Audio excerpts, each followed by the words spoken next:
You can download the presentation from our app, which is NAGDA 2016. There is credit for this session. We will put up the color at the end, and please fill out your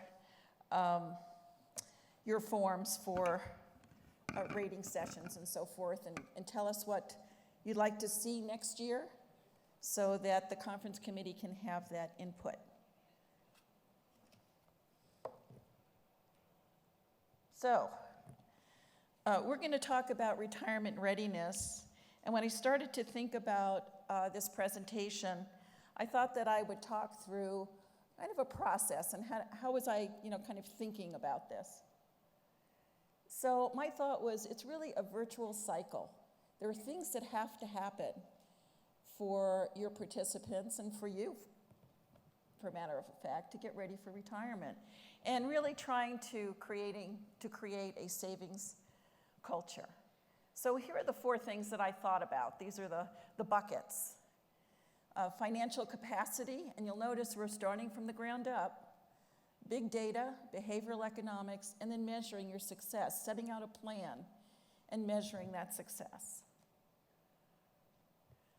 This data is from TIAA-CREF, and it's only public sector workers that are in this. And the one thing that you quickly notice is that between 2012 and 2014, you have individuals that have moved from very confident to not very confident. You can just see those numbers, they correlate.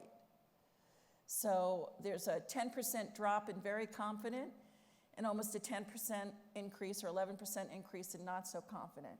When I look at this, I see opportunity. There's a gap here. People want to be confident. They want to know more about preparing for retirement. So there's the need expressed in a chart. So first, let's talk about financial capacity. And you'll call this financial literacy as well, terms. And you're all working on this issue to educate people about basic financial issues. And we heard a whole discussion this morning about communications and the importance. You remember the 3 Ps? There's going to be tests in here. Do you remember them? One was plain English. One was plausibility. Couldn't you really do this? What was the third one? Thank you. There you go. You were listening. Now, listen to this. Do you know what the interest rate on your credit card is? No. No idea? Do you have a credit card? Yeah. Do you know what the interest rate for that is? No. My mom handles all that stuff, but I know, I obviously listen to some of the stuff that she says, but it goes in one ear, not the other. How many days was Kim Kardashian married? 72. 72 days. 72.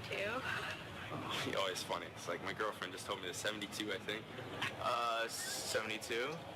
72. 72 days. It's sad that I know all those questions and I don't know is that the point of it? If this information was available to students, how would you best like to receive it? Well, classroom would be nice. Through any social networking means, Twitter, Tumblr, websites, etc., etc. Video and online. I'm a more visual person. And how would that information need to be presented in order for it to stick in your head? Maybe not something in such a monotonous tone and maybe in little bits, not so long.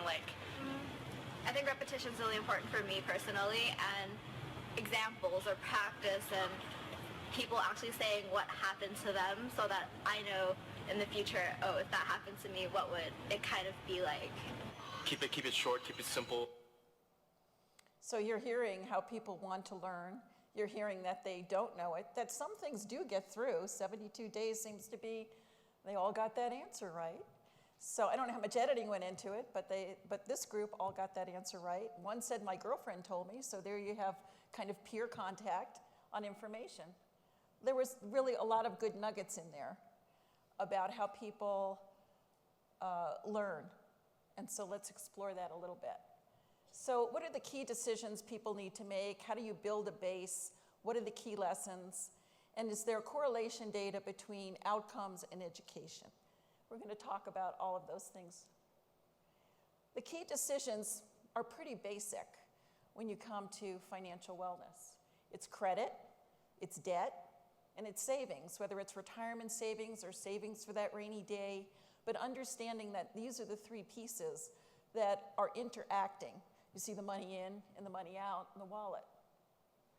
40% of US adults say that they don't feel that they have a good grasp of financial wellness. So what do the experts say? How do you build it? Teacher training, you heard that in the last video. I'd like to learn it in the classroom, or I'd like to learn it through social media. And very much, if they were working folks, they would say through my employer that I have a pension plan, and I have this other thing that I can save in. I don't really understand it. So having teacher training, having impact of working with community-based organizations. If you Google, there's a verb for you, if you Google financial literacy or financial capability, there's tons of resources out there, and you'll see it's everything from the Girl Scouts and the Boy Scouts to, financial institutions that have information out there. So you have partners in your community that are looking to work with you. You can start educating not only your own participants, but even have a program that works within the school system or within a community-based organization. People like to learn in quick bites, and we're going to talk about that as well. And a teaching moment, if you design your systems to contact people when they have a life event, can often be a really good way to interest people in increasing their savings. So here are some key lessons that we always want to get out there. The power of compounding, start now or start early, long-term versus immediate needs. And there's a website called Wallet Hub, and they have a financial literacy quiz on their site. And I just pulled a couple of questions, and that's why you have your pad. So here we go. There's only 4 that we're going to do. But the point of this is these are easy, they're fast.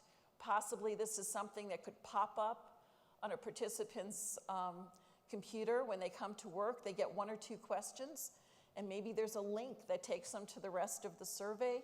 Maybe there's a link that takes them into learning more about your program, and then a link on how they enroll or increase their contributions. So all of these things can work together. All right, here we go. Whoops, something. We lost the balloting, folks. It's not here. Well, anyway, we're shortening this presentation anyway. So you're not going to have to use the pads. The ballots, for some reason, are not in here. Oh, here they go. All right, so this is your first question, with the answer already there. Not quite understanding that. But if you put $100 away and you have 5% interest, what do you have at the end of 5 years? Well, of course, you have more than the 125. This is the miracle of compounding. You're going to have a larger number.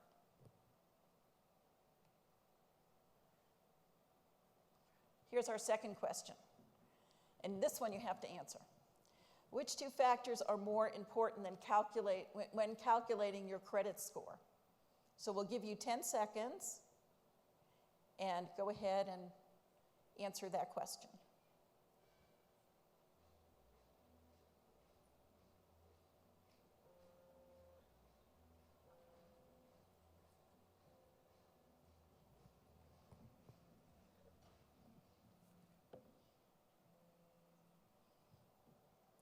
And here's your answers.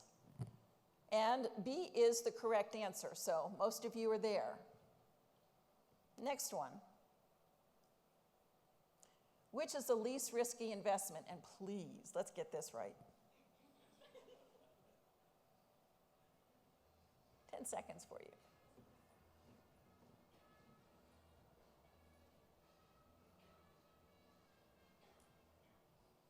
And A is your answer. So we've touched on compounding, we've touched on credit, we've touched on investments. One more question. This is the savings question. So 10 seconds.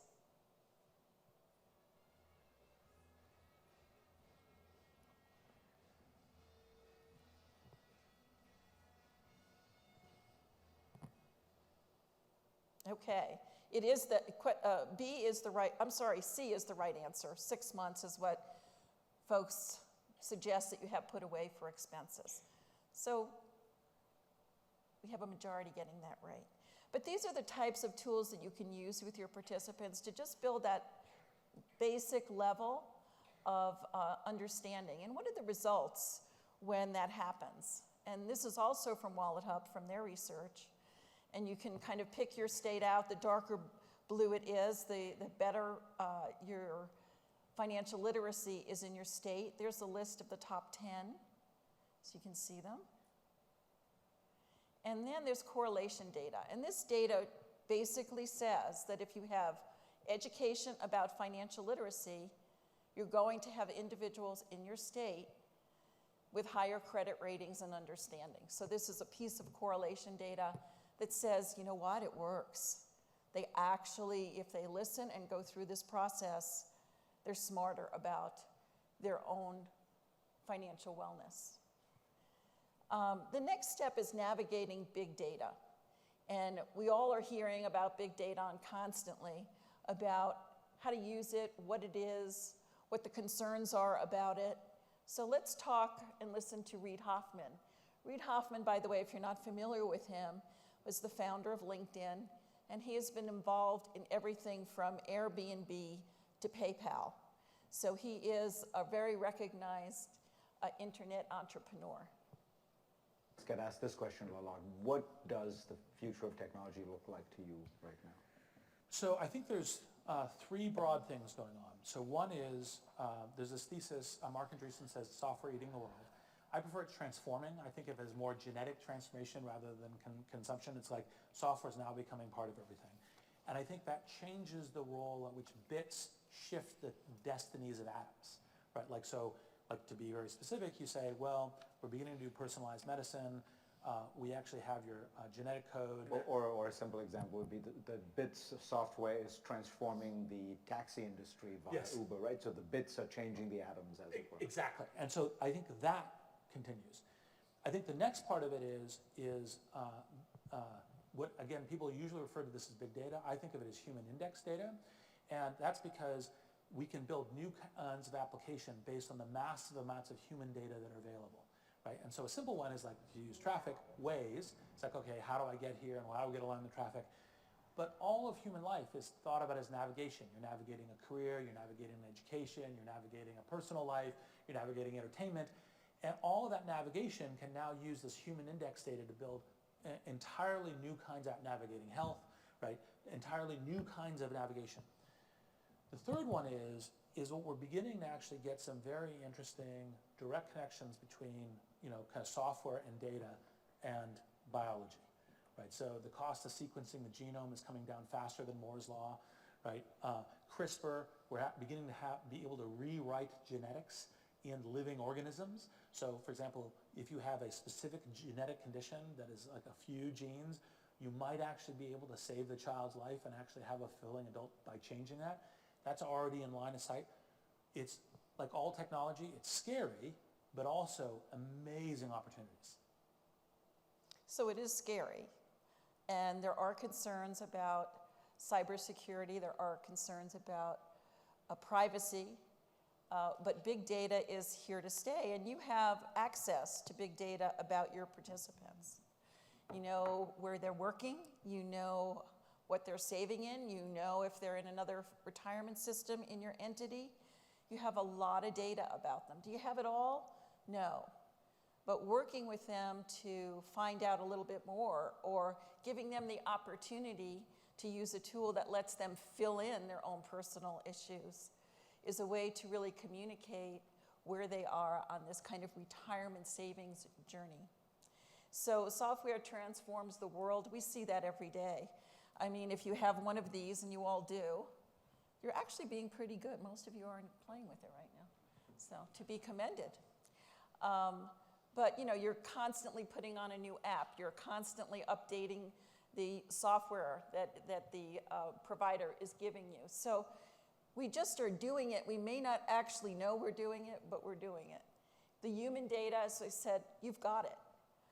And the connection between getting the software and the data and the technology together, it's where the magic happens. And you're seeing more and more of that if you're working with your third-party administrator or any of your vendors. They may be bringing some of these tools to you, and you may be looking at them as how can you customize them for your plan.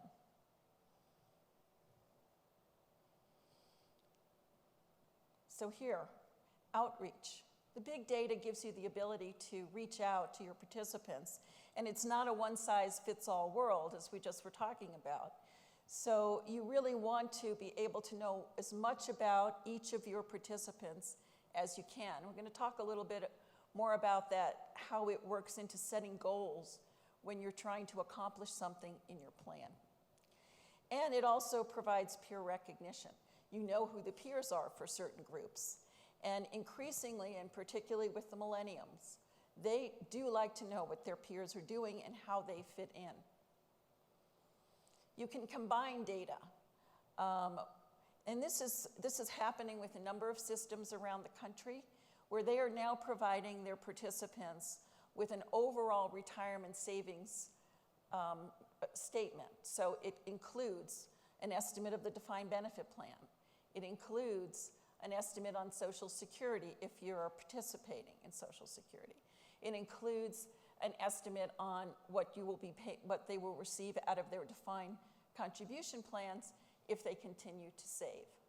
So that gives them a more holistic picture of where they are and the opportunity to think about what kind of changes they want to make to create goals. And this is, we talk a lot about high tech. There really is this combination of high tech and high touch. People like to use the internet, they like to look at things online, but at the end of the day, very often they want to talk to somebody before they actually pull the lever. So there's this combination of how you drive people to get information and take action. Behavioral economics, I know that many of you are hearing about this, employing it in your own communications. It basically is how we make decisions, and in this case, how we may make economic decisions about our lives. We heard this morning our speaker talk about, I really care more about how people feel than how they think. I think there's an element of that, but knowing how they also think and putting that together with how they feel is probably a good combination. So let's talk a little bit about behavioral economics.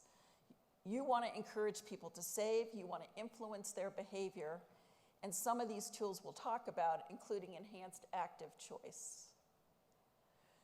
So how do you encourage people to save when they're 30 years old and they're 40 years away from retirement? It's like, please don't bother me. I'm not interested in this.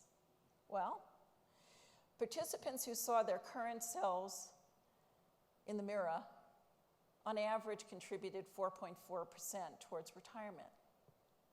But if you can actually demonstrate or show somebody, and we have all seen the aging technology that is now available, you can get it on your phone, you take a picture and then you go ahead and have it aged. If you can show that participant what they're going to look like at age 70, then they're saving 6.2%. So it's painting the picture, it's giving them something to look at that is real and tangible, as opposed to saying, well, in 40 years you're going to retire. And this is readily available. I know, you take the picture and you look at it and you go, how did my mother get in here? Employees are savvy customers, they're not savers, so you want to really talk to them about what do they get, what are they buying when they go into a retirement savings plan. Well, you could say if you save 9%, this is what your retirement may look like. If you save 6, this might be your progression. And if you save 2, this might be it. So I want you to notice something about this slide too, because this is part of behavioral economics. How do we usually list things when we give people a list? We usually do it in this reverse order. We'll say if you save 2, if you save 6, if you save 9. Behavioral economics uses some tools because they know people typically will go to the top of the list when they're making a choice, because inherently they think if it's listed first, even if you tell them it's not by priority order, if it's listed first, it must be the best choice. So by reversing it, you can drive people to making decisions which might be better for them, but they may not have taken if you didn't show them this progression. So how to influence behavior? And this is just a flow of how that may happen. You want to establish the personal relevance to savings. So we just did that in the last slide. You want to engage both formally and informally. And if you can create peers that are champions for the plan, and they're talking to possibly in your new hire enrollment seminar about what it meant to them to be able to save. At the end of the day, this is what it has meant to their retirement. That is going to be powerful. Showing people how they are measuring up to their peers, again, is powerful as well. You want to trigger an emotional reaction. Now, this is what our speaker was talking about this morning. I want to know how they feel. So you want to know, are shared values important? Is community important? Are comparisons important? What are making individuals tick? And we went through the word process this morning, that certain words trigger certain emotional response. Define clear choices and convey the value. Again, that goes back to the chart of 962. What do you want your retirement to look like? What's important to you? Have you thought through living well? Do you want to do a project where you're caring for others? Do you want to be independent? Do you want to have involvement in the community? What is going to enable you to do that? Ask a small ask. Just take one action. Ask them to do that. Go to the website. Talk about saving for tomorrow. And one of the really nice tools that you have available to you is the tool that NAGDA and partners have put together for the National Retirement Security Week. And you saw it at the luncheon today. I really encourage you to go and do this. I call this the 12-step quick bit process. There are other 12-step programs out there. But it's really good. It's 12 postcards, and they walk you all the way through from getting started as soon as possible to how you're planning for that final pull down of your retirement dollars. So I would really encourage you to go and look at that information and to adopt it and use it and let us know how it worked, because it's really a great tool. What is enhanced choice? We ask questions of our participants all the time. And we give them options and ways to come in and ways to come out. Maybe auto-enrollment is something you've been able to do. About 26% of the plans that responded to the perspectives in practice say they are using auto-enrollment. You want to encourage ongoing engagement. It's not a one-stop, come into our employment, here's all the paperwork, maybe you do it, maybe you don't. It's constantly doing outreach. Favors one alternative by highlighting losses in others. We're going to do a test right now. So it's the fall. Is everybody, who's gotten their flu shot? Oh, come on. Really? Okay. So we're going to ask you these questions. So the first question would be deemed an opt-in question, and it is, will you get a flu shot?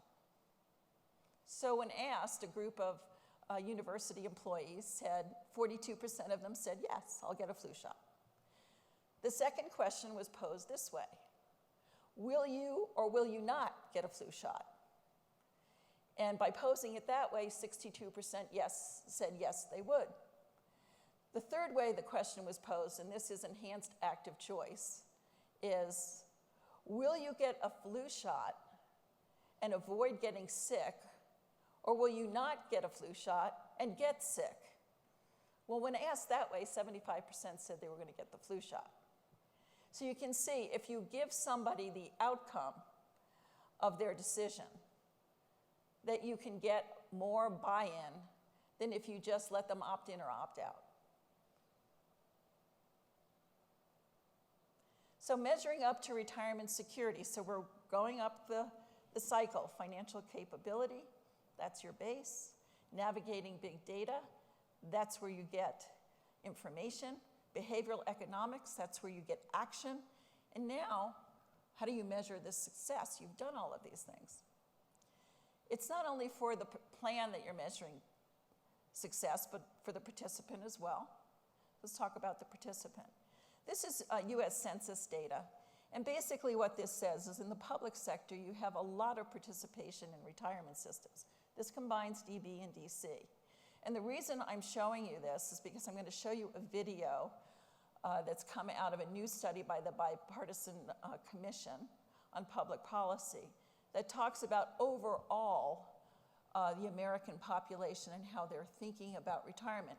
We're very fortunate, and actually I think we are the shining example of how this should be done, to have both pension benefits and the opportunity for individuals to save on their own through defined contribution plans such as 457s, 403Bs, and 401Ks. So here we go.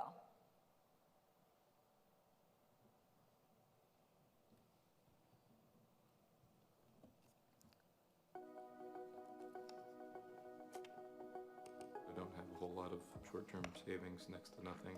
I think about my future in and out of retirement every day.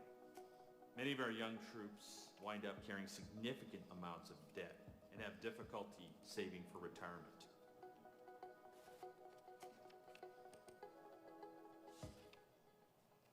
From young people who are finding it difficult to save, all the way to people who have worked many years, who realize and are fearful that they're not going to have enough money to retire.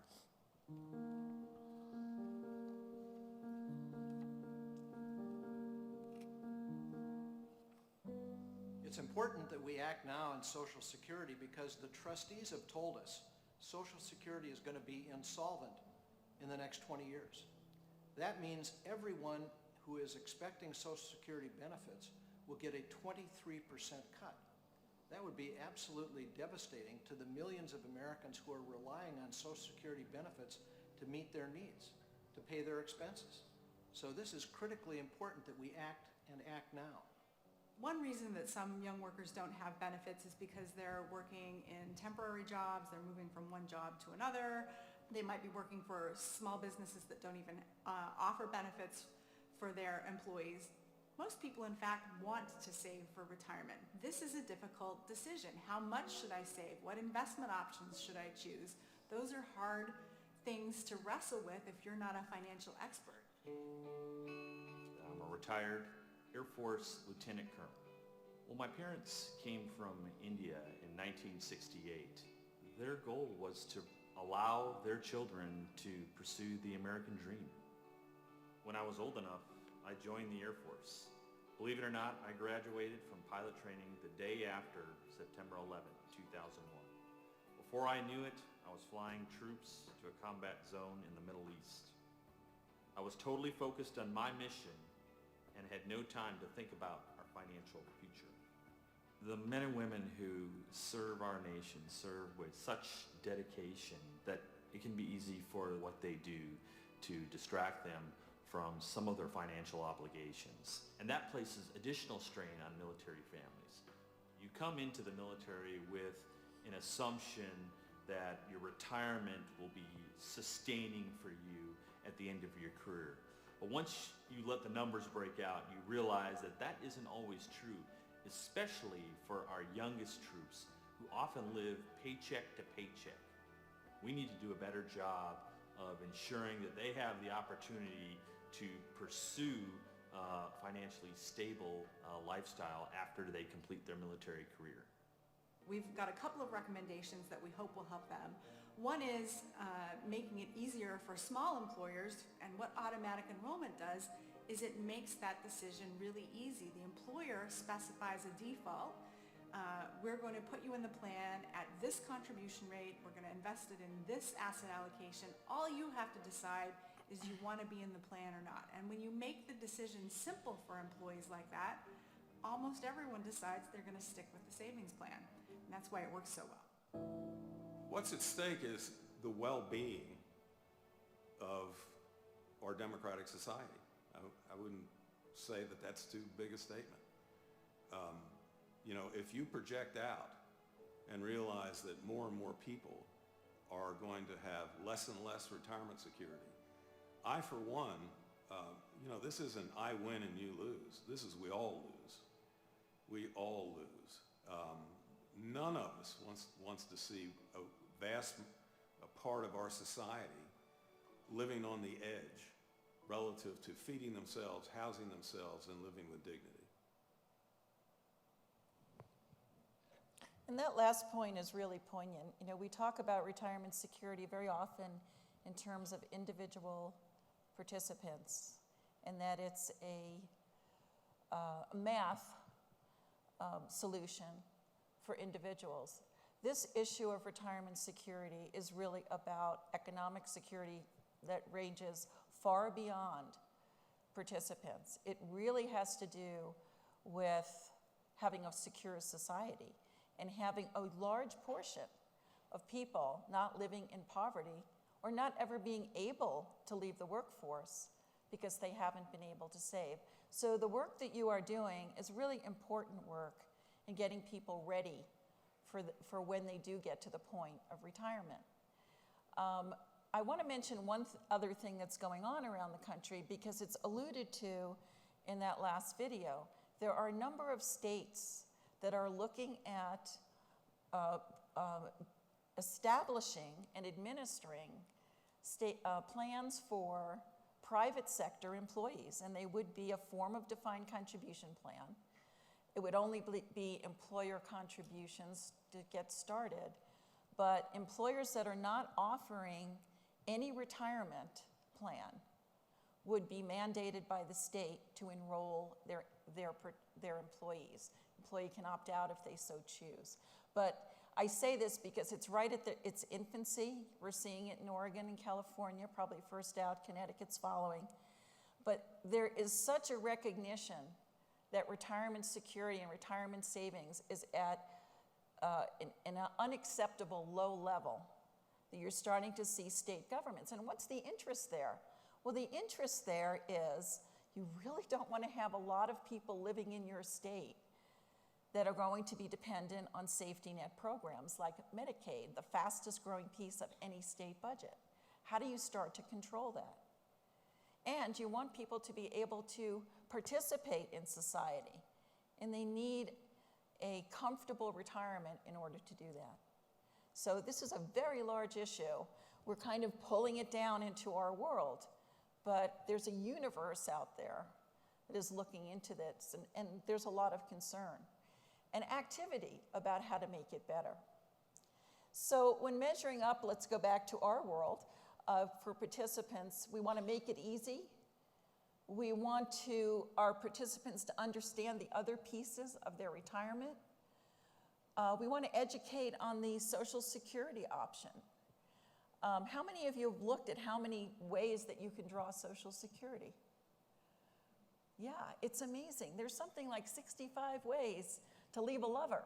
I don't know, but it's amazing how many ways you can pull Social Security. The one that's being talked about the most is waiting, if you can, till you're 70, because between the years of 65 and 70, the benefit grows by about 8% a year. It's an incredible increase. So talking to participants about how this is all integrated, and maybe they should take their $457 as a bridge to Social Security so that they're not going to tap into it right away, could be a real strategy for people to increase their income in retirement. Just an option, doesn't work for everyone, but certainly these are the types of things that we need to be talking about. So what does it look like? What does replacement look like? And I work towards a 90% replacement. There's a lot of discussion going on about what the right number is, and guess what? There isn't a right number. It's going to change depending on the individuals. It depends on how much savings they have. It depends on what their financial situation is. Or do they own real estate? Are they going to be selling that? All of those things need to work into an individual plan. But let's, for the sake of argument, use the 90%.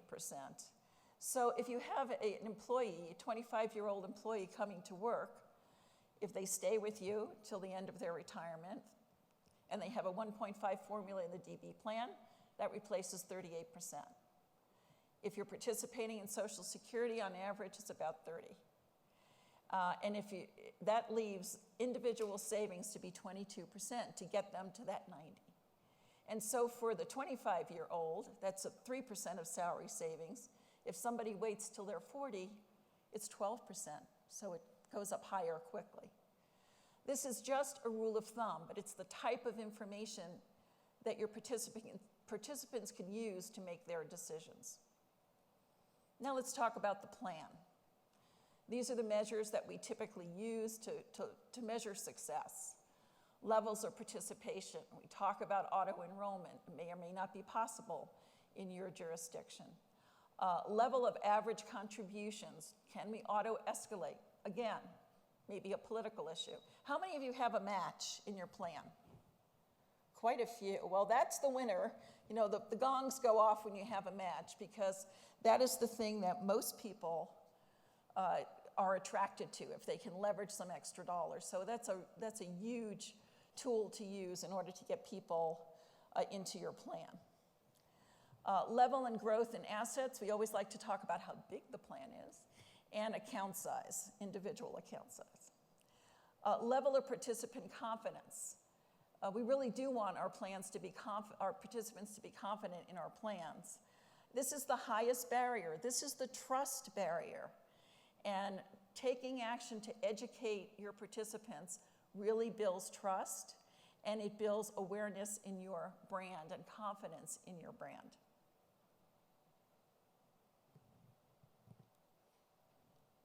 We're not moving.